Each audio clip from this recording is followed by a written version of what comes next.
wabarakatuh. Alhamdulillahirabbil alamin wa bihi nasta'in ala umurid dunya waddin. Asyhadu an la ilaha illallah wahdahu la syarikalah wa asyhadu anna Muhammadan abduhu wa rasuluh wa la nabiyya ba'da. Allahumma sholli ala sayyidina Muhammad wa ala alihi wa ashabihi ajma'in, amma ba'du. Selamat siang Bapak Ibu guru hebat. Selamat siang. Terima kasih. Pada siang hari ini saya ucapkan terima kasih yang sebesar-besarnya kepada Bapak Ibu guru hebat di SD Negeri Kartasura II yang telah bersedia meluangkan waktu untuk menghadiri kegiatan yang kami selenggarakan, yaitu diseminasi modul 1.4 budaya positif di SD Negeri Kartasura II. Kenapa saya matur penjenengan semua guru hebat? Karena penjenengan semua adalah sebagai ujung tombak untuk pelaksanaan budaya positif di SD Negeri Kartasura II ini. Karena tanpa penjenengan semua, saya mempunyai program budaya positif pun tidak akan terwujud. Jadi aplaus untuk penjenengan sebagai guru-guru hebat.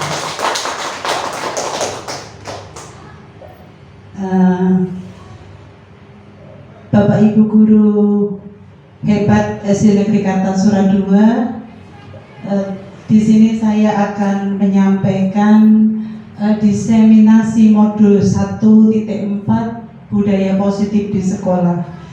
Saya berani berdiri di sini karena dalam pendidikan guru penggerak saya mendapat tugas untuk mensosialisasikan apa yang sudah saya peroleh selama pendidikan 2 bulan.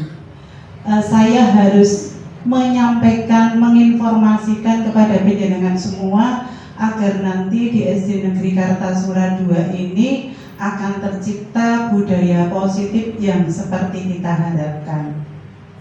Jadi mohon kerjasamanya nanti ketika kita menerapkan budaya positif di SD Negeri Kartasura II. Baiklah Bapak Ibu guru sekalian, kita mulai saja diseminasi pada siang hari ini. Next, yeah. Yang pertama adalah tujuan pendidikan menurut Ki Hajar Dewantara. Di situ ada tujuan pendidikan adalah menuntun segala kodrat yang ada pada anak agar mereka dapat mencapai keselamatan dan kebahagiaan setinggi-tingginya, baik sebagai manusia maupun sebagai anggota masyarakat. Oleh sebab itu, pendidik hanya dapat menuntun tumbuh kembang hidupnya kekuatan kodrat yang ada pada anak agar mereka dapat memperbaiki lakunya, bukan dasarnya hidup dan tumbuh kekuatan kodrat anak. Menurut penjenengan menuntun itu maksudnya bagaimana Ibu-ibu? Menuntun. Busum mau nggak busum? Menuntun apa busum?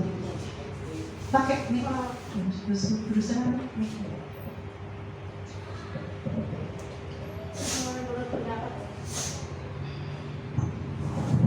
Menurut pendapat saya, menuntun di sini adalah menuntun anak ya Bu ya. Menuntun anak ke arah yang positif, ke kodratnya sebagai anak didik. Gitu. Iya, terima kasih Bu Sumi. Di sini kata menuntun itu seperti yang diingatkan Bu Sum, itu adalah membawa, mengantar, mengajak, membimbing. Membimbing anak untuk menuju ke hal-hal yang baik, yang positif. Pada dasarnya anak itu sudah mempunyai kodrat. Jadi ketika kita melihat anak itu begitu lahir kosong, sebagaikan kertas, tidak ada tulisan apapun. Sebenarnya itu keliru ya. Anak itu lahir dengan membawa kodrat sendiri-sendiri, membawa cita-cita sendiri-sendiri, membawa kemampuan sendiri-sendiri. Kita sebagai guru hanya menuntun, mengarahkan, membuat yang samar-samar dari anak itu menjadi jelas. Sehingga apabila kita mempunyai pendapat anak harus begini-begini, itu salah ya. Kita harus mengantarkan anak yang mempunyai bakat ini kita arahkan, anak yang mempunyai bakat itu kita arahkan, begitu ya. Yang namanya menuntun seperti itu. Jadi kita tidak mengisi, kita hanya memperjelas yang samar dari anak-anak. Next. Ini dari menuntun itu anak-anak terlahir mempunyai sifat positif dan negatif. Kita sebagai guru itu mempunyai tugas untuk mengembangkan sifat positifnya dan meninggalkan sifat negatifnya. Ketika kita mengembangkan sifat positif, itulah yang akan menjadikan budaya positif. Budaya positif di sekolah yaitu nilai dan kebiasaan di sekolah yang berpihak pada anak, agar mereka dapat berkembang menjadi pribadi yang kritis, penuh hormat dan tanggung jawab sesuai profil pelajar Pancasila. Sehingga ke budaya positif yang kita terapkan di sekolah itu nanti harus berpihak pada anak, bukan berpihak pada kita sebagai guru. Kita harus ngetutke istilahnya, ngetutke apa yang dimaui anak, sehingga dia merasa nyaman berada di sekolah itu. Dan kita akan membentuk anak sesuai dengan profil pelajar Pancasila. Kira-kira masih ingat tidak ibu-ibu profil pelajar Pancasila, Bu Lucy? Profil pelajar Pancasila ada berapa? Bu Lucy ada berapa? Profil pelajar Pancasila ada 5. Bu Rani ada berapa, Bu Rani? Ada berapa, Bu Rani?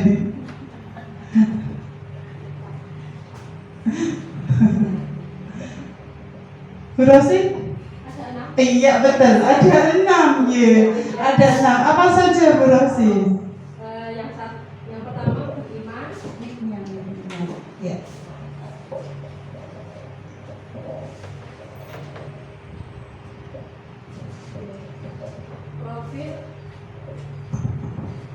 Profil pelajar Pancasila ada 6. Betul. Yang pertama beriman, bertakwa kepada Tuhan yang Maha Esa dan berakhlak mulia. Good, ya, bagus.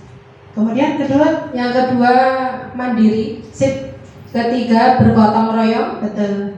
Keempat berkebinekaan global. Betul. Kelima bernalar kritis dan yang keenam kreatif. Iya betul sekali.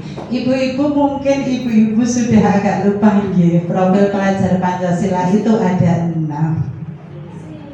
Iya. Ketika tidak kita ungkap mungkin ada beberapa bu guru, bapak ibu guru yang lupa. Jadi kita akan membawa anak itu kepada profil pelajar Pancasila. Next. Oke. Pada kesempatan ini kita akan membahas tentang konsep utama budaya positif. Apa itu konsep utama budaya positif? Budaya positif yang akan kita pelajari dan yang sudah saya peroleh di pendidikan guru penggerak itu antara lain adalah ini: perubahan paradigma belajar, kemudian disiplin positif, kebutuhan dasar manusia, motivasi perilaku manusia, restitusi, posisi kontrol guru, keyakinan kelas, dan yang terakhir segitiga restitusi. Saya yakin ibu-ibu guru dan bapak guru hebat di sini agak asing dengan kalimat-kalimat ini. Ya, semoga dengan kita nanti belajar bersama tidak asing untuk penjenengan ya.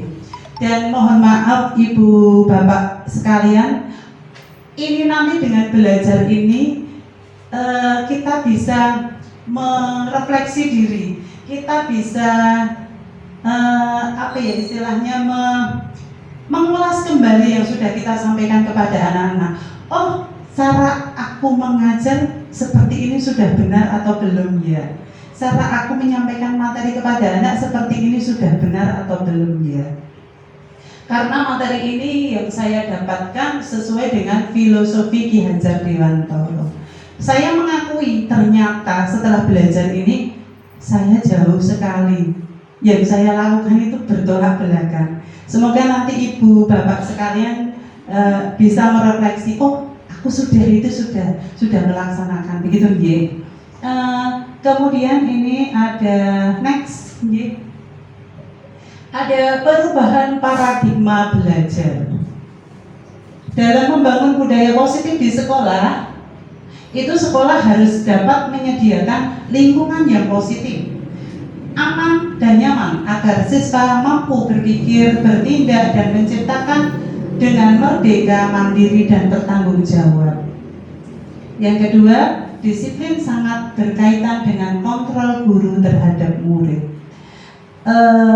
Ya ini nomor satu, membangun budaya positif. Kita sebagai guru, sebagai orang tua di sekolah, kita harus mampu menciptakan lingkungan belajar yang positif, memberikan rasa aman pada anak, memberikan rasa nyaman pada anak. Ketika anak melihat gurunya saja menakutkan, anak itu akan merasa ketakutan, tidak mau berangkat sekolah, takut bu guru, aku nanti dimarahin begitu. Biasanya begitu ya. Jadi kita berusaha ramah kepada anak, menyayangi anak, membuat anak aman, membuat anak nyaman. Begitu ya. Next. Di sini ada permainan. Permainan cobalah buka. Ibaratkan saja di sini misalkan Bu Arifah dan Bu Rosi. Bu Arifah dan Bu Rosi. Coba Bu Arifah dibaca permainannya Bu Arifah. Anda dan teman Anda akan melakukan permainan. Cobalah buka. Anda adalah A. Tugas Anda mengepalkan salah satu tangan. Anda bayangkan kalau Anda sedang menggenggam sesuatu benda yang sangat berharga dalam hidup Anda, dan Anda perlu menjaga kerahasiaannya sekuat tenaga. Tugas B sebagai rekan Anda adalah mencoba membuka kepalan tangan Anda dengan berbagai cara. Boleh dengan membujuk, menghardik, mengintimidasi, memarahi, menggoda, menggelitik, bahkan menyuap dengan menawarkan sejumlah uang agar Anda bersedia membuka kepalan tangan. Itu bisa dipraktekkan, monggo Bu Arifah. Bu Arifah mengepalkan sesuatu di tangannya yang begitu berharga. Bu Rosi boleh silakan sekuat tenaga membukanya Bu Rosi dengan menghardik, dengan ngidik-ngidik atau dengan mengiming-imingi sesuatu. Monggo silakan praktekkan dulu Bu Rosi sama Bu Arifah. Satu tangan mawon Bu, buatan tangan kali. Satu tangan. Ya. Di sini ada sesuatu yang sangat berharga sekali.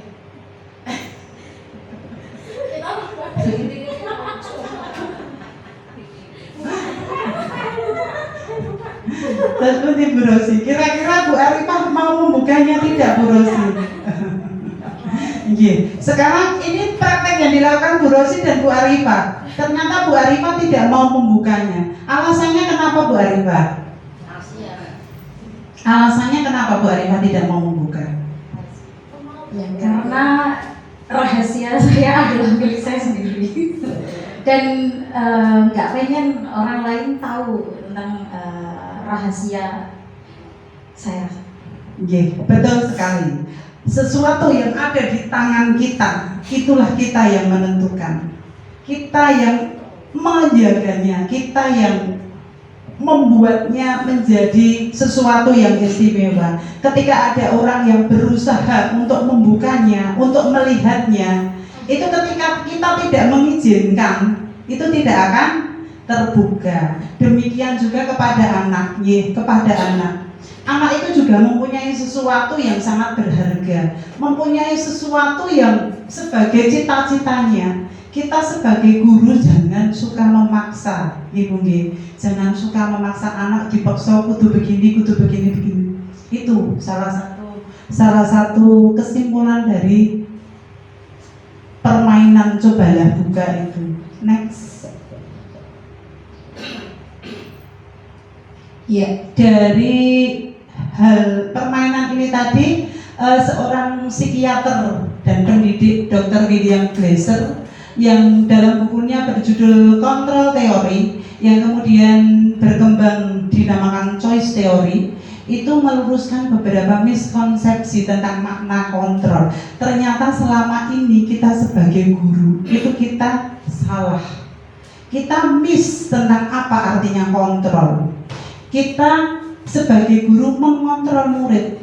Pada dasarnya anak itu tidak mau dipaksa, tidak mau dikontrol. Mereka mempunyai kemauan sendiri, keinginan sendiri untuk mengontrol perilaku mereka. Ketika kita sebagai guru memaksakan, suatu saat penjenengan merasakan ada murid yang gurunya dawuh seperti ini, mereka menolak, gitu. Mereka menolak, tidak mau. Mereka bahkan membangkang. Itu sebenarnya dia tidak mau melepaskan genggaman tangannya ini, karena miss kita yang salah mengontrol. Begitu. Next. Kemudian ini ilusi bahwa semua penguatan positif itu efektif dan bermanfaat. Penguatan positif atau bujukan dapat membentuk kontrol. Segala usaha mempengaruhi anak untuk dapat mengulangi perilaku tertentu. Seperti ini misalkan, ketika anak itu tidak mengerjakan PR, kemudian penjenengan memberikan penguatan positif. Nanti nek kamu mau mengerjakan PR, tak kasih hadiah. Ini tak buat bagus. Itu penguatan positif. Jadi anak akhirnya mau mengerjakan. Gitu. Besok kalau misalkan kamu mau maju lomba, anak berprestasi, nanti nilai-nilai kamu tak naikkan, begitu. Itu kan penguatan positif dari kita. Tapi karena itu datangnya dari guru, dari luar diri anak, sehingga ketika tidak ada iming-iming penguatan itu, anak juga tidak akan mau, tidak akan melakukan. Misalkan ini kelas 1 Bu Winarsih, besok mengerjakan PR semua yang mengerjakan PR bu guru beri bunga, begitu. Ketika nanti Bu Winarsih tidak memberikan bunga, mereka juga tidak akan mengerjakan PR, begitu itu. Lanjut. Kemudian ilusi kritik dan membuat orang merasa bersalah dapat menguatkan karakter. Ini kita juga sering sekali melakukan. Kamu itu loh tidak mau mengerjakan PR. Kalau kamu tidak mau mengerjakan PR kan nilainya jadi jelek.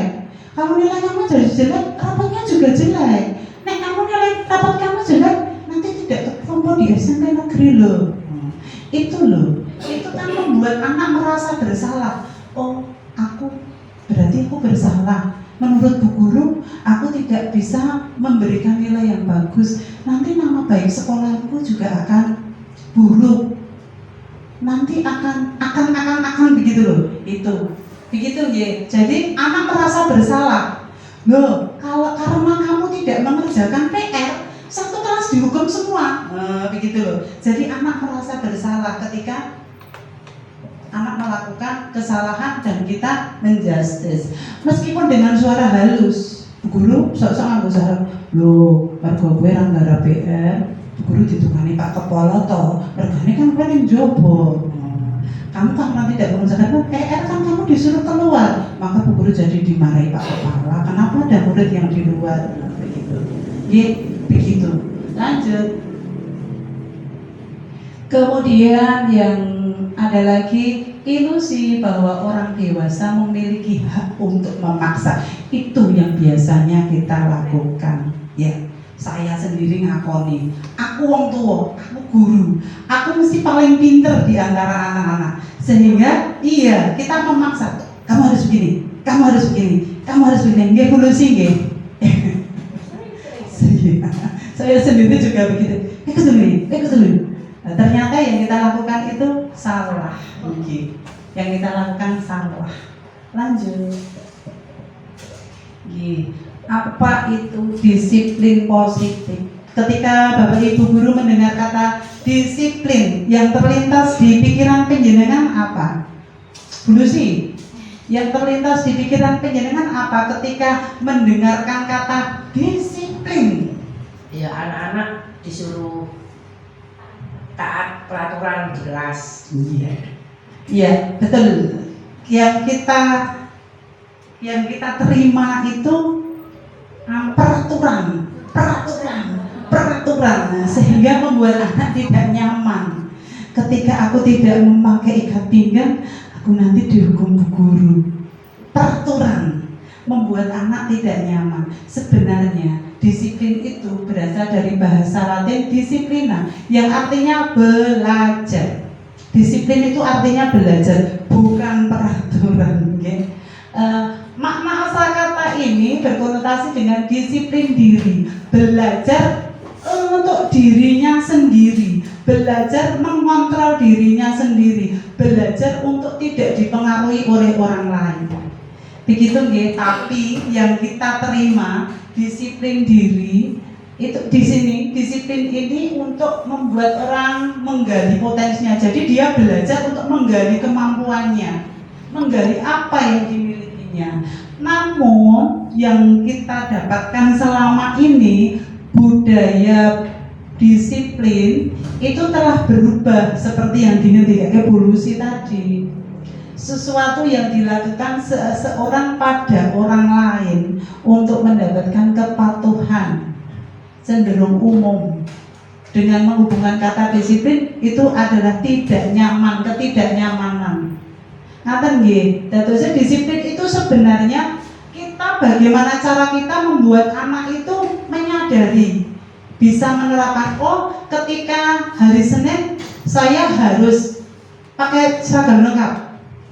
Bukan karena nanti dihukum, bukan. Alasan dari dalam anak itu, kalau aku memakai seragam lengkap, berarti kan aku sesuai dengan apa yang ada di sekolah begitu. Bukan karena saya nanti takut karena disuruh menghadap ke timur, saya takut untuk dihukum bu guru begitu. Tapi kesadaran intrinsik dari dalam diri anak. Ketika anak-anak itu menyadari, termotivasi dari dalam dirinya, dia kapanpun, sampai kapanpun, tidak ada batas waktu. Ketika dia SD, SMP, SMA, dia akan tetap melakukan hal tersebut.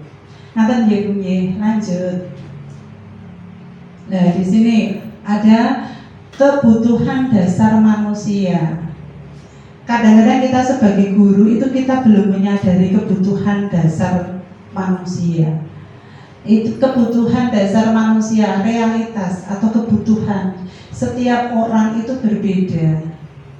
Kita harus berusaha memahami pandangan orang lain tentang dunia. Setiap orang memiliki gambaran yang berbeda. Kebutuhan Bu Sum dengan kebutuhannya Bu Rosi mungkin beda. Kebutuhannya Bu Rosi dengan kebutuhannya Bu Munawaroh mungkin berbeda. Di sini kebutuhan manusia itu ada 5. Yang nomor 1 itu belonging.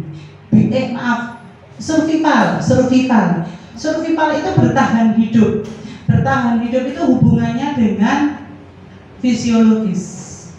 Kebutuhan makan, kebutuhan sandang, kebutuhan papan, kebutuhan keamanan begitu. Survival. Yang kedua belonging. Belonging itu adalah kasih sayang, perhatian. Kebutuhan kedua. Kemudian kebutuhan ketiga itu adalah power, kekuatan, diakui orang. Kalau aku mampu, aku bisa begitu. Kemudian yang keempat freedom, kemerdekaan. Pengen merdeka, tidak dipengaruhi orang. Itu kebutuhan. Kemudian yang kelima fun, kesenangan. Orang itu mempunyai kebutuhan untuk kesenangan. Kadang-kadang kita mengabaikan kebutuhan dasar murid-murid kita. Saya punya contoh ini, Ya next Bu. Punya contoh ini. Iya, Bu Rosi minta tolong dibacakan Bu Rosi. Ibu Ina, guru kelas 6 SD Negeri Wekam, sedang bingung menghadapi ulah salah satu murid di kelas bernama Didi. Beberapa anak telah datang dan mengeluhkan Didi seringkali meminta bekal makanan milik mereka dengan paksa. Jika Anda menghadapi situasi seperti Ibu Ita, apa yang Anda lakukan? Apa yang Anda lakukan? Kemudian apa kira-kira alasan Didi melakukan hal tersebut? Iya. Kalau penjenengan sebagai guru punya kasus seperti ini, bagaimana Bu Rosi? Apa yang penjenengan lakukan kalau punya murid seperti Didi? Yang pertama kali pasti meminta alasan dulu kenapa Didi melakukan hal tersebut. Iya, betul. Kemudian Memberi nasihat atau masukan bahwa perilaku tersebut tidak baik. betul, iya, betul sekali. Next Bu Marita. Iya, ini kita lihat nih. Dalam konteks penerapan disiplin positif, Ibu Ita sebaiknya mencari tahu alasan Didi untuk kenapa melakukan tindakan tersebut. Berarti betul Bu Rosi menanyakan alasan dulu mengapa melakukan itu. Kemudian agar dia mengetahui kebutuhan mana yang sedang berusaha dipenuhi. Di antara kebutuhan 5 kebutuhan tadi, nanti mana yang harus dipenuhi oleh guru. Jadi nanti guru itu bisa memberikan pemecahan masalahnya, solusinya. Di sini ada seperti ini. Nomor 1, ternyata Didi itu lapar karena orang tuanya tidak memberikan bekal. Orang tua Didi tidak punya uang untuk memberikan bekal. Ada Ibu di kelas penjenengan saya sering mendengarkan Bu Sum ini memberikan uang kepada anak karena anak tidak membawa uang. Itu ternyata Didi itu lapar, sehingga untuk bertahan hidup survival, dia minta punyanya temannya. Nah itu kalau seperti itu kan betul-betul tidak mempunyai pengen tidak punya uang. Solusi kita apa Bu? Solusi kita apa sebagai guru? Mengajak ke kantin, maringi uang seperti Bu Sum kemarin supaya anak-anak bisa sarapan. Kemudian lagi, misalkan alasannya teman-teman karena Didi meminta uang, meminta bekal makanan itu, akhirnya teman-temannya kan menjadi perhatian, gitu. Sering sekali minta uang, minta bekal makanan, sehingga teman-temannya memperhatikan kimo putu cahiki, kunjalu iwai, begitu toh. Nah, akhirnya karena diperhatikan temannya itu, makanya dia kebutuhan kasih sayangnya, kebutuhan perhatiannya, diperhatikan temannya itu terwujud, dia puas. Wah, aku diperhatikan temanku, itu dia puas. Kemudian ini tugas guru juga, ketika anak yang kebutuhan kasih sayangnya kurang, berarti guru harus memberikan kasih sayang yang lebih. Kemudian yang ketiga, Didi ingin dianggap anak yang hebat dan selalu menang, karena dia sering meminta bekal menangan, sehingga teman-temannya takut. Menangan, aku menang. Nah, teman-temanku pada takut semua. Kalau aku minta bekal, aku mesti diberi. Ya, hebat, aku hebat, gitu. Ya. Kemudian next. Iya, Didi merasa bosan dengan bekal yang diberikan orang tuanya, sehingga ingin merasakan bekal temannya yang lain. Itu kebebasan. Ada anak-anak yang sebenarnya sudah diberi bekal, Didi itu sudah diberi bekal. Ternyata setiap hari dibekali nasi goreng terus. Dibekali nasi goreng terus.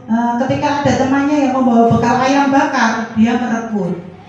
Karena dia pengen bebas menikmati makanan yang lain begitu. Terus yang lain adalah Didi ingin menggoda temannya karena Didi senang menikmati ekspresi wajah temannya yang kesal. Begitu melihat temannya dimintai bekal mesti jebrut marah atau nangis, dia bahagia. Lihat temannya begitu bahagia, kancaku nangis, asik kayak gitu. Seperti penjelasan juga mungkin tidak beda dengan anak-anak gitu. Ada kebutuhan yang harus dipenuhi. Seperti kalau ketika pagi-pagi berangkat ke kantor, assalamualaikum, biar temannya bahagia, asik kalau kancaku udah nggak ada kayak begitu gitu, kebutuhan manusia. Next. Ya, perilaku, semua perilaku manusia itu mempunyai tujuan, entah tujuan positif, entah tujuan negatif, semua mempunyai tujuan. Teori motivasi perilaku manusia ini pun juga tidak lepas dari guru dan anak-anak. Sebenarnya guru dan anak-anak itu tidak jauh beda. Hanya guru-guru mungkin sudah mampu mengontrol emosi, sedang anak-anak belum. Nomor satu, untuk menghindari ketidaknyamanan atau hukuman, apa yang akan terjadi apabila saya tidak melakukannya?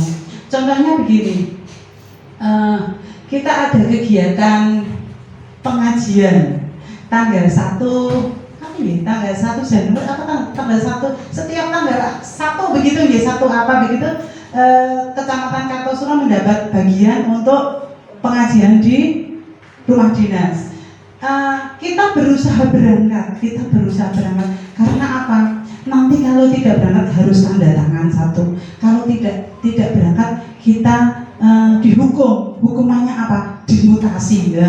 Karena itulah kita mau berangkat. Karena apa? Kita takut dimutasi. Nah, itu pun juga ada motivasi untuk berangkat, tapi motivasinya dari luar. Karena takut dimutasi ini tadi, motivasi eksternal. Ya, contohnya seperti itu. Kemudian yang kedua, untuk mendapatkan imbalan dari orang lain. Apa yang saya dapatkan kalau saya melakukannya? Ini juga masih motivasi eksternal. Misalkan kita betul.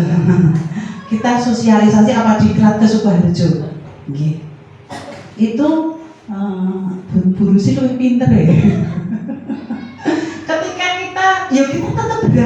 kita tetap berangkat, tapi kita punya motivasi. Aku nanti kalau berangkat sosialisasi dapat sangu 50.000 misalkan begitu. Nek aku tidak berangkat, aku tidak dapat sangu begitu. Itu juga motivasi untuk melakukan, tapi motivasi masih eksternal. Ketika tidak ada sangu, males makan, boben atau kepala marah begitu. Kemudian ada lagi, untuk menghargai diri sendiri, saya akan menjadi orang yang seperti apabila saya melakukan. Itu motivasi internal dari dalam tubuh, dari dalam diri kita. Misalkan seperti Bu Lucy, saya contohkan. Bu Lucy itu ketika piket, Bu Lucy itu saya melihatnya sering berangkat paling awal. Saya tahu motivasinya bukan karena aku digerlegikan jago, aku diseneni Pak Kepala, bukan. Motivasi Bu Lucy saya tahu. Bu Lucy itu menjadi sosok yang bertanggung jawab. 1. Saya melakukan seperti ini, saya menghargai diri saya sendiri. Sebagai seorang guru, saya harus memberi contoh yang baik untuk murid-murid kita, begitu. Itu motivasi internal. Ngaten nggih Bu, niku contoh, Bu Lucy seneng. Iya. Nah, eksternal ini. Nek eksternal kan dari luar, nggih. Nek digerigi bumar aku udah gitu kan eksternal itu. Nggih pun kertas kula Bu. Nggih. Next Bu. Sekarang ini ada hukuman dan sanksi. Kita bagaimana membedakan hukuman dan sanksi? Tidak usah jauh-jauh, saya sendiri pun begitu. Saya masih sering menerapkan hukuman untuk anak-anak. untuk anak-anak saya masih dan saya akan berusaha Bu sedikit demi sedikit mengurangi hukuman itu. Kira-kira hukuman itu menurut Bu Winarse apa Bu Winarse? Hukuman itu apa Bu Winarse? Menurut saya hukuman itu adalah sesuatu yang bisa merubah sikap seseorang untuk menjadi lebih baik lagi. Oke, terima kasih. Kalau konsekuensi Ya harus sesuai dengan aturan yang ada, harus diterapkan, harus anak itu harus mampu menerapkannya dalam keseharian. betul, betul. Betul seperti yang disampaikan Bu Winarse, hukuman itu membuat anak untuk berubah, melakukan dengan disiplin. Padahal sebenarnya hukuman itu menurut Ki Hajar Dewantara tidak boleh. Jadi kita harus meminimalkan yang namanya hukuman. Hukuman itu memaksa anak harus begini dengan aturan yang ada seperti ini. Ternyata itu tidak benar. Kita tidak boleh melakukan seperti itu. Intinya kita itu harus bisa menggali kemampuan anak, potensi anak untuk menyadari dirinya sendiri. Aku melakukan ini bukan karena dipaksa guru, bukan karena diberi iming-iming mau diberi hadiah, bukan, tapi dari dalam, potensi dari dalam anak. Ini ada kasus, Bu Su, monggo dibahas Bu Su, kasusnya. Eko kurang menguasai pelajaran matematika, sehingga ketika pelajaran tersebut berlangsung, Eko lebih banyak berdiam diri atau menggambar. Di buku pelajaran pada saat guru matematikanya Pak Andri memberikan pertanyaan, Eko menjadi gugup dan tidak sengaja menjatuhkan tasnya dari kursi, serta tiba-tiba menjadi gegap saat berusaha menjawab pertanyaan.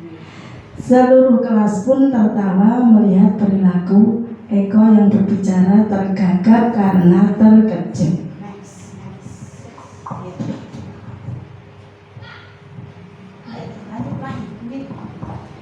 Pak Andri pada saat itu membiarkan teman-teman menertawakan Eko yang malu luar biasa dan malahan menyuruh Eko untuk maju berdiri ke depan kelas sambil memegang hidungnya karena tidak dapat menjawab pertanyaan. Kelas makin gaduh dan anak-anak pun tertawa melihat Eko berdiri di depan kelas sambil memegang hidung. 1. Pertanyaan. Anda setuju dengan tindakan Pak Andri? Mengapa? Setuju mboten Bu Su? Tindakan yang dilakukan Pak Andri Bu Su setuju tidak? Tidak setuju Bu, karena 1. mempermalukan anak, 2. mematikan bakat atau kepandaian anak. Betul, terus. Kemudian yang nomor 2, menurut Anda tindakan yang dilakukan Pak Andri terhadap Eko adalah sebuah hukuman, konsekuensi hukuman atau konsekuensi. Mengapa? Menurut Bu Su itu adalah hukuman atau konsekuensi Bu? Hukuman atau konsekuensi itu? Kalau suruh berdiri depan kelas itu hukuman Bu. Betul, ya betul. Terus Bu Su, seperti kasus yang kita baca ini tadi, memang Pak Andri itu memberikan hukuman. Di situ tidak ada pendidikan untuk anak. Dia membiarkan temannya membuli kepada Eko. Betul yang disampaikan Bu Su, itu akan mematikan karakter anak. Anak semakin takut akan kejadian itu terulang kembali dan kembali, membuat anak trauma. Yang namanya hukuman itu adalah sesuatu yang membuat anak tidak nyaman, membuat anak tersiksa, membuat anak merasa serba salah. Sedangkan konsekuensi di sini adalah sesuatu yang harus dipertanggungjawabkan. Karena ini tidak ada, ya, tidak ada yang harus dipertanggungjawabkan. Eko tidak ada, hanya satu arah dari Pak Andri saja memberikan hukuman. Kamu harus di depan sambil memegang hidung, kakinya satu naik. Nah, gitu. Itu satu arah dari Pak Andri. Sementara kalau konsekuensi itu anak melakukan kesalahan dan ada lanjutannya. Kamu melakukan kesalahan ini, kamu harus berbuat seperti ini, begitu. Itu yang namanya konsekuensi. Yo next. Di sini ada contoh nomor 1. Nomor 1. Ini penjenengan nanti pertanyaan juga. Itu berupa hukuman atau konsekuensi. Nomor 1, mengelilingi lapangan basket 2 kali karena terlambat hadir ke sekolah. Konsekuensi atau hukuman Bu Winarse? Konsekuensi atau hukuman Bu Winarse? Menurut saya itu konsekuensi karena dia tidak taat terhadap peraturan sekolah. Oh gitu ya. Karena dia tidak membuat kesalahan. Istilahnya ya terlambat itu kan masuk dalam tata tertib sekolah. Mengelilingi lapangan basket 2 kali karena terlambat sekolah kan tidak ada kaitannya. Mengelilingi dengan terlambat tidak ada kaitannya, sehingga itu merupakan hukuman karena tidak ada kaitannya. Kemudian yang nomor 2, membersihkan coretan yang dibuat di meja tulisnya. Hukuman atau konsekuensi Bu Rosi? Betul sih, konsekuensi. Mulai paham ya Bu? Iya. Nomor 3, menggantikan kertas tugas temannya yang sudah dicoret-coret. Bu Rani apa Bu Rani? Konsekuensi karena sudah nyorek-nyorek akibatnya. Betul ya, aku senang banget ini, teman-teman sudah mulai paham. Kemudian murid diminta push up 15 kali karena tidak memakai masker ke sekolah. Bu Arifah? Iya betul, hukuman tidak ada kaitannya antara pakai masker dengan disuruh push up, itu tidak ada kaitannya. Oke, Bu Arifah next. Kemudian ada lagi, berjemur di lapangan basket pada jam 12 karena berkelahi dengan teman. Pak Nur, hukuman atau konsekuensi Pak Nur? Hukuman, betul sekali, hukuman, tidak ada kaitannya. Murid diminta telanjang kaki sepanjang hari karena tidak memakai sepatu hitam sesuai dengan peraturan di sekolah. Hukuman atau konsekuensi Bu Lucy? Melepas sepatu sepanjang hari karena tidak ada. Apa? Hukuman, betul. Hukuman, ya, betul, hukuman. Kemudian berdiri di depan kelas dengan satu kaki karena tidak dapat menjawab pertanyaan. Bu Rosi, hukuman. Tidak ada kaitannya menjawab pertanyaan dengan ngangkat kaki. Terakhir, berlari mengelilingi lapangan 5 kali karena terlambat mengikuti pemanasan saat pelajaran penjaskes. Betul, konsekuensi karena ada kaitannya, betul. Ada kaitannya dengan pembelajaran penjaskes. Karena dia tadi pas pemanasan tidak ikut. Nah, betul. Begitu ya, Bu. Ya, terima kasih sekali. Lanjut. Ada di sini ada restitusi, posisi kontrol guru. Ini mungkin penjenengan asing juga. Posisi kontrol guru itu ada satu sebagai penghukum, kita guru sebagai penghukum.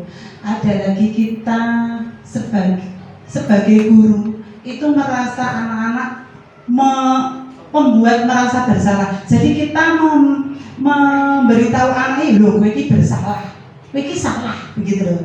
Kemudian yang ketiga teman, guru sebagai teman, kemudian guru sebagai pemantau, dan yang terakhir guru sebagai manajer.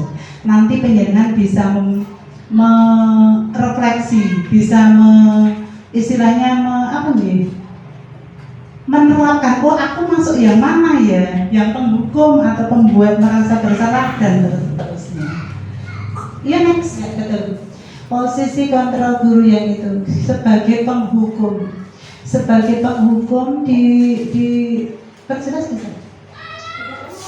sebagai penghukum berarti yang pakai sana penghukum itu biasanya guru dengan menghardik, menunjuk-nunjuk, dengan menyakiti, menyindir. Guru biasanya kalau penghukum mesti kamu tidak melakukan, awas ya, rasakan ya, begitu. Kemudian ada guru mesti hasilnya mulai memberontak, kalau dihukum mulai memberontak. Itu kita sering ya Bu, masih melakukan seperti itu. Guru sebagai penghukum. Saya juga. Kemudian membuat merasa bersalah. Iya, membuat merasa bersalah itu kita mengatakan seharusnya kamu itu begitu loh, begini loh, dan kamu jangan membuat seperti itu. Kan Bu Guru jadi kecewa kalau kamu seperti itu, gitu loh. Nah itu guru berkata kamu seharusnya sudah tahu toh kalau itu aturan, jangan melakukan. Kalau begitu kan Bu Guru sedih. Nah itu kan kita membuat anak merasa bersalah. Kita membuat anak merasa, aduh Bu Guru bersedih, Bu Guru kecewa, kan anak merasa bersalah. Kemudian yang ketiga, guru sebagai teman. Saya sering melihat teman-teman di sini, guru-guru hebat di sini itu sebagai teman. Saya juga sering melihat itu. Membuat alasan-alasan muridnya, omong-omong itu berbicara itu seperti seolah-olah dengan temannya, ngerti ya?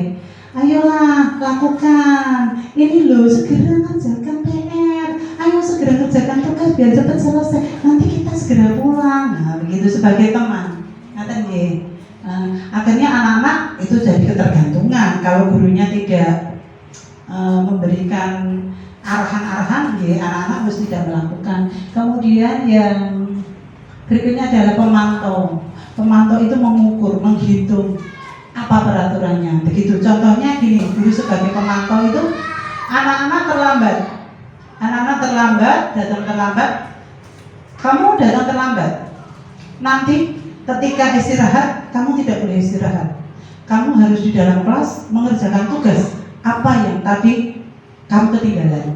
Nah, begitu. Itu kemudian guru juga memantau anak itu ketika mengerjakan tugas dia tidak istirahat, itu guru tetap memantau kegiatan yang dilakukan anak. Begitu nggih.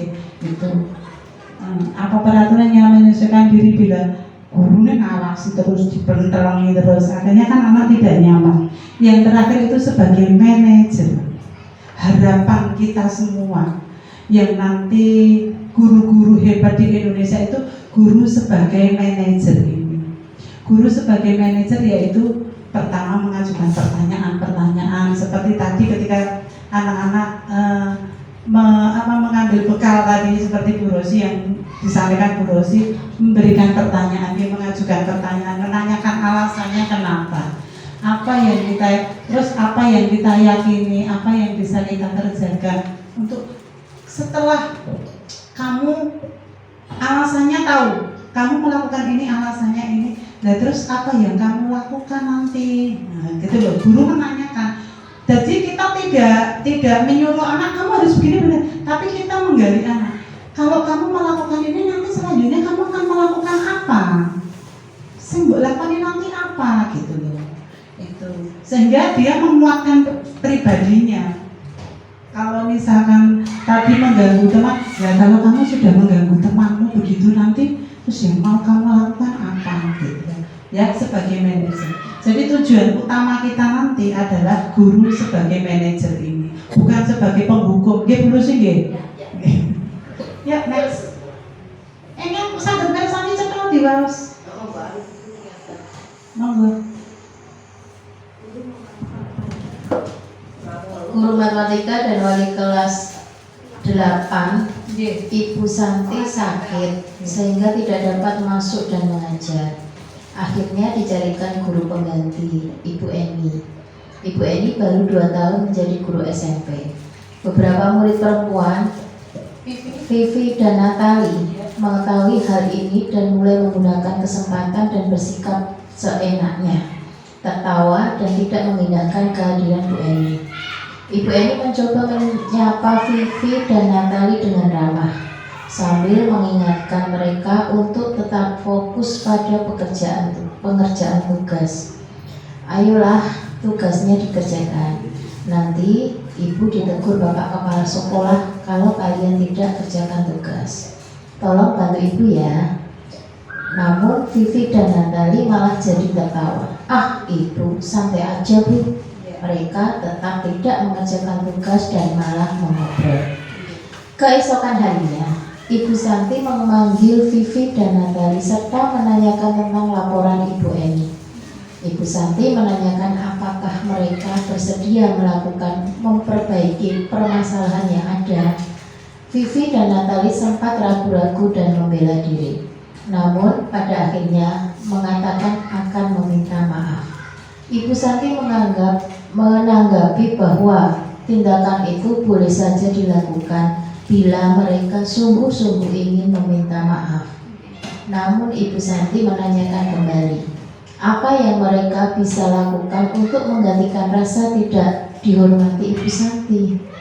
Baik Vivi maupun Natali mengakui bahwa perilaku mereka tidak sesuai dengan keyakinan kelas. Ibu Santi melanjutkan kembali apa yang akan mereka lakukan untuk memperbaiki masalah. Apakah ada gagasan?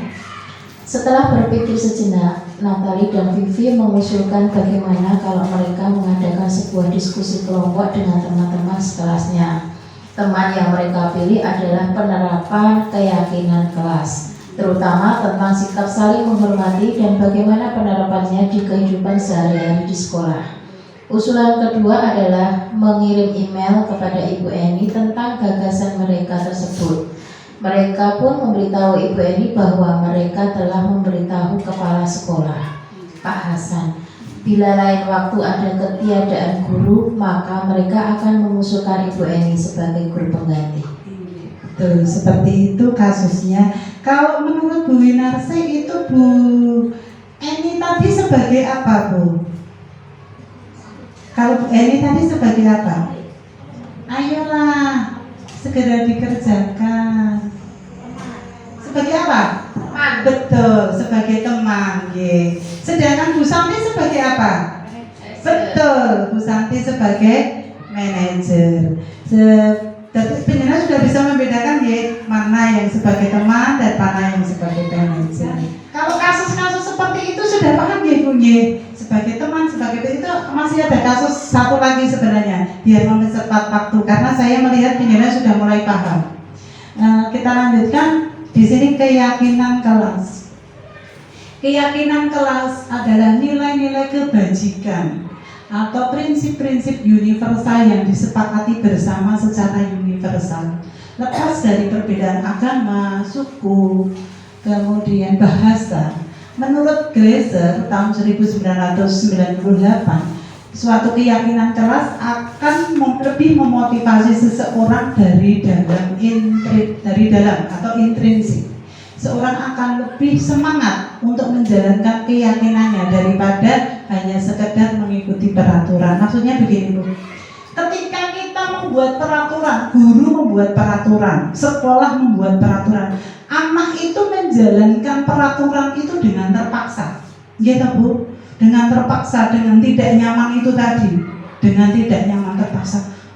Aku hari Senin dikatakan aku lupa, aku mesti cukup pulusi mesti begitu, mesti menghadap ke timur lagi. Dasiku kering, aduh, busuk, dasinya ada enggak? Enggak ada. Aku mesti menghadap ke timur. Itu peraturan, peraturan. Sedangkan keyakinan kelas ini adalah ini tadi motivasi dari dalam. Jadi kita mengajak anak untuk membuat keyakinan kelas. Itu motivasi dari dalam dirinya sendiri, tanpa embel-embel rasa takut kepada gurunya. Kemarin di kelas 6 saya sudah mempraktekkan membuat keyakinan kelas. Jadi saya tidak terlibat sama sekali yang membuat anak-anak. Jadi keyakinan itu dibuat anak-anak, diterapkan anak-anak, dipatuhi anak-anak sendiri. Nanti ada demonstrasinya. Keyakinan kelas seperti itu. Next. Itu ada peraturan kelas yang pertama. Peraturan kelas yang pertama. Peraturan kelas itu biasanya dibuat oleh guru, dibuat oleh sekolah. Namun peraturan kelas itu akhirnya kita buat menjadi keyakinan. Keyakinan itu nanti yang buat anak-anak, yang membuat anak-anak. Biar anak-anak merasa nyaman di dalam kelas itu bagaimana. Kemudian setelah misalnya kelas 1, kelas 2 sampai kelas 6 sudah membuat keyakinan kelas, nanti akan jadi lingkungan yang positif karena mereka semua nyaman. Yang kelas 1 nyaman, di kelas 2 nyaman, di kelas 3 nyaman, sehingga akan terbentuk lingkungan positif. Anak-anak semua senang berada di sekolah. Yang terakhir adalah budaya positif. Budaya positif itu nanti sekolahan. Dari kelas 1 kelas sampai kelas 6 sudah nyaman semua, akhirnya terbentuk budaya positif. Ya, next. Ini bedanya peraturan dan keyakinan kelas, Bu. Nanti penjenengan akan kerso. Saya yakin guru-guru hebat Kartosuro 2 ternyata gampang banget menerima itu. Ini peraturan. Ada perbandingan peraturan dan keyakinan kelas atau nilai kebajikan yang dituju. Di sini peraturannya selalu kembalikan buku ke tempatnya. Ketika anak-anak di perpus mestinya itu adalah kalau keyakinan kelasnya tanggung jawab. Kemudian dilarang mengganggu orang lain. Peraturannya begitu, dilarang mengganggu orang lain. Tapi di keyakinan kelas adalah menghormati orang lain dan diri sendiri. Kemudian peraturan hadir di sekolah 15 menit sebelum pembelajaran dimulai. Di keyakinan kelas menghormati orang lain, komitmen pada tujuan. Kemudian dilarang melakukan kekerasan. Itu ada keselamatan, menghormati orang lain. Dilarang menggunakan narkoba. Di keyakinan kelas adalah kesehatan. Kemudian ada gunakan masker, itu juga kesehatan dan keselamatan. Kemudian jangan berlari di kelas atau koridor di emperan begini. Terus ada keselamatan, keamanan. Kalau melihat itu kira-kira yang dapat penjenengan simpulkan apa itu, Bu? Yang penjenengan simpulkan dari perbandingan keyakinan kelas dan peraturan ini apa yang penjenengan simpulkan dari situ? Yang bisa penjenengan simpulkan? Bu Rosi mungkin kesimpulannya apa? Kesimpulannya apa, Bu Rosi? Antara keyakinan dan Kalau peraturan itu seringnya menggunakan kalimat negatif. betul banget, iya betul banget ya, ya betul. Ya peraturan itu biasanya menggunakan kalimat negatif, ya betul. Kalimat negatif, sedangkan keyakinan kelas itu mesti menggunakan kalimat positif. Itu yang bisa kita cermati, yang kita bisa betul banget Bu Rosi. Ya, ini adalah proses pembentukan keyakinan kelas. Pembentukan keyakinan kelas, tidak kelihatan. Keyakinan kelas itu bersifat abstrak, lebih abstrak daripada peraturan yang lebih rinci dan konkret. Kemudian keyakinan kelas berupa pernyataan universal umum. Kalau keyakinan kelas itu umum. Kalau peraturan kan sudah spesifik nih. Pernyataan keyakinan kelas dibuat bentuk positif ya, seperti yang disampaikan Bu Rosi tadi. Keyakinan kelas hendaknya tidak terlalu banyak. Ya, penjelasan buat keyakinan kelas itu tidak terlalu banyak, sehingga mudah diingat dan dipahami. Keyakinan kelas sebaiknya sesuatu yang dapat diterapkan di lingkungan tersebut. Jadi membuat keyakinan kelas itu yang bisa diterapkan di kelasnya penjenengan. Kalau tidak bisa diterapkan, ya jangan buat keyakinan kelas seperti itu. Terus semua warga kelas ikut berkontribusi dalam pembuatan keyakinan kelas dengan lewat surat pendapat, usul begitu. Kemudian bersedia meninjau kembali keyakinan kelas dari waktu ke waktu. Jadi keyakinan kelas itu boleh diubah-ubah, boleh diperbarui begitu. Selama anggotanya, selama warganya itu menyetujui. Ngaten nggih. Next, ini contoh keyakinan kelas yang sudah saya terapkan. Next, Bu Arita. Ini kan contoh keyakinan kelas yang saya lakukan, Bu.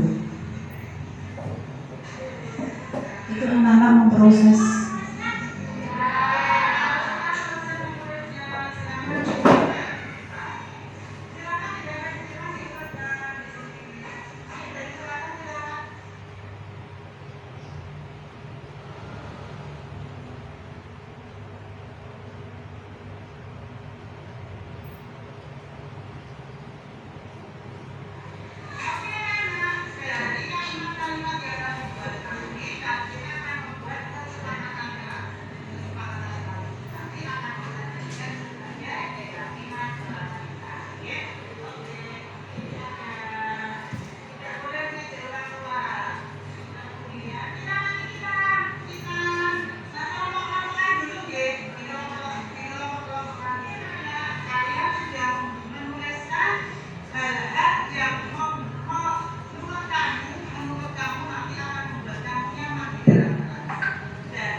contoh-contoh hasil keyakinan kelas nggih. Ya, contoh-contoh. Tiga restitusi adalah proses menciptakan kondisi bagi murid untuk memperbaiki kesalahan mereka sehingga mereka bisa kembali pada kelompoknya dengan karakter yang lebih kuat. Melalui restitusi, guru dapat satu, membantu murid menjadi lebih memiliki tujuan disiplin positif, disiplin tadi, serta memulihkan dirinya setelah berbuat salah. Membantu murid untuk jujur pada dirinya sendiri dan mengevaluasi dampak dari kesalahan yang dilakukan. Kemudian memberi penawaran bukan paksaan. Setelah saya kemarin melakukan keyakinan kelas itu ada 7 keyakinan kelas yang kita sepakati bersama. Kebetulan di situ anak-anak nulis sendiri. Disiplin berpakaian begitu. Anak-anak nulis. Kemudian saya tulis di sini disiplin berpakaian. Terus beberapa anak itu bilang, setelah saya bilang, Buma, lah saya tidak punya batik ibu, gimana bu? Saya tidak melakukan keyakinan kelas dengan baik. No bu, ada yang bilang gitu. Berarti mereka sudah mulai menyadari, oh berarti aku melakukan kesalahan. Jadi bukan Bumar yang, yo kamu tidak pakai baju batik, bukan. Tapi mereka, bu kalau besok aku tidak pakai baju batik gimana bu? Aku salah ya bu. Beberapa anak kemarin sudah mengatakan begitu. Berarti kan mereka sudah mulai menyadari dari dalam dirinya. Nah, kemudian next. Itu ada segitiga restitusi. Di sini ada menstabilkan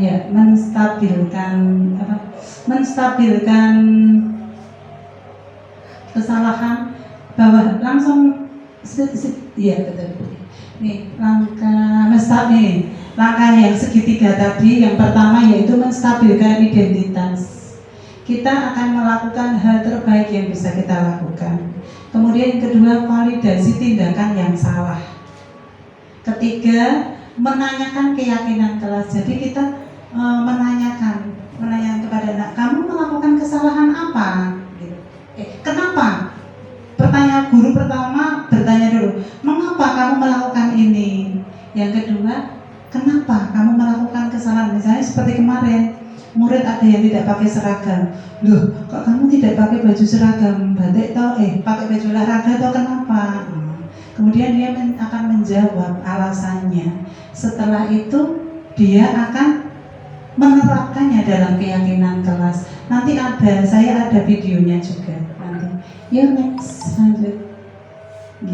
Ya. Ini cara meyakinkan dengan kalimat-kalimat ini. Biasanya guru itu akan menanyai anak ketika memvalidasi, agak dikecilkan Bu Harimah. Nah itu di atasnya. Nah, menstabilkan identitas. Itu pertanyaan yang digunakan guru biasanya ini. Berbuat salah itu tidak apa-apa. Tidak ada manusia yang sempurna. Saya juga pernah melakukan kesalahan seperti itu. Biasanya guru akan mengucapkan seperti itu. Next Bu Arifah. Nah kemudian ini validasi tindakan yang salah. Validasi itu kata-kata yang digunakan biasanya, padahal kamu bisa melakukan loh yang lebih buruk lagi dari ini ya. Kamu pasti punya alasan mengapa kamu melakukan seperti ini, begitu. Ini ada contoh videonya, mau Bu Arifah?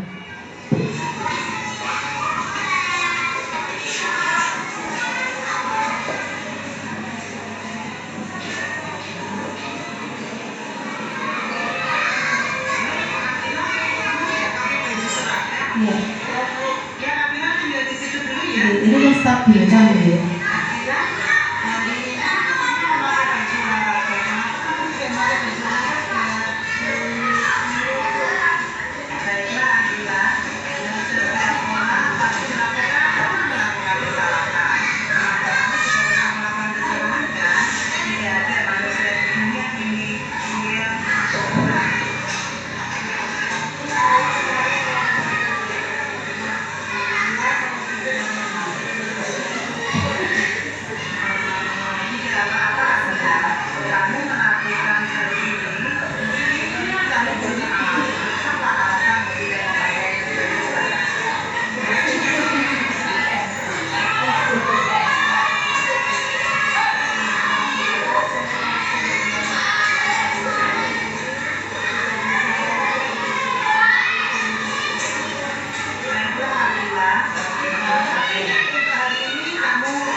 contoh segitiga restitusi.